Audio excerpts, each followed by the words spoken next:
Moving on to unfinished business, item number 1 is resolution number 2022-12-091R, a resolution approving a collective bargaining agreement. I thought we were going to have a motion on this, so with the Fraternal Order of Police Lodge number 70, term of July 1st, 2023 through June 30th, 2026. Mayor Marlin? Yes, Mr. Chair, I would ask that this be kept in committee to be considered no earlier than January 17th, 2023. There will be a presentation at that time. We received questions from City Council yesterday evening that staff want to prepare the answers to. And I've got some meetings I'll be scheduling with community stakeholders this week. So I would ask that this be kept in committee and that the discussion be carried over to them. I do want to point out that one of our pieces of public input was an opportunity for public to react to the public presentation or comment on it. So that would make the 17th kind of hard if they, depending on how that is scheduled and whether people have to react to that in the moment. So I will entertain a motion at this point to keep this in committee.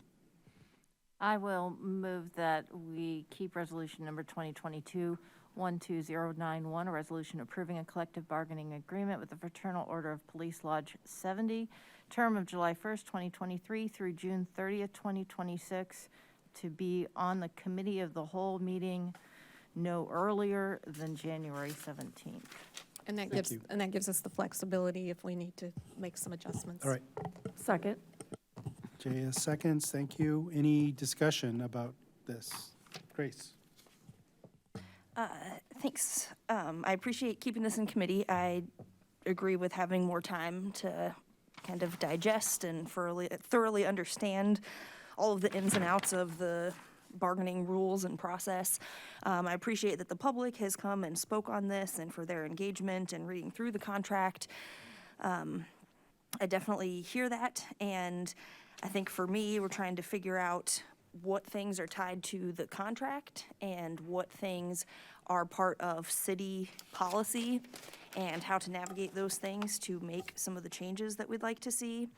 I do think, as I've said before, that we are very limited by things like the CPRB side letter and limitations. And I agree, it seems like that's absolutely not something that we have to bargain on. That's absolutely inherent management rights of the city. So I look forward to more discussions and trying to figure out how all of this process works and the ins and outs of what are we allowed to do and what are the consequences of our actions on this. And so I look forward to that, and again, appreciate the public for their input and engagement. Thanks. Thank you. Any others? Jan? Yeah, I just want to say I'm grateful to hear that the presentation is being scheduled. I think that talking about the process, talking about what the process in general looks like and what it's looked like specifically for this contract is going to be really important and helpful in getting that clarification for folks who are confused about where things are as we're talking about potential ordinance changes as well, and which pieces belong in a contract and which pieces are to be addressed elsewhere. And I think it is really important for the public to know that this is one piece of a larger conversation, and I'm glad to see that we're going to have more of that clarification coming shortly. Thank you. Any others? Mary Alice, would you take the chair for a second? Sure. I'll take the chair, and the chair recognizes James. Yeah, and I appreciate us keeping this in committee. I was not prepared to vote on this. I think we needed more time. In fact, I was feeling like we might need more than 2 weeks, that we might need 4 weeks, but I appreciate the way that the motion was constructed so that we can have some flexibility. I do think that there is information that we need to get out to the public about the process and maybe the constraints of the circumstances and things that I know it's helpful to have explained to me each time I have to go through it, though I've seen it several times. So I appreciate what we're doing tonight and assure the public that the conversation will be continuing and we need to hear what they have to say about it. Would you like Thank the you. chair back? Yes, thank you. All right, I relinquish the chair back to James. All right, so we are ready to vote on the motion to move this to no sooner than the next committee of the whole. I believe that's a voice vote. So all those in favor say aye. Aye. Any opposed say nay. That passes unanimously. We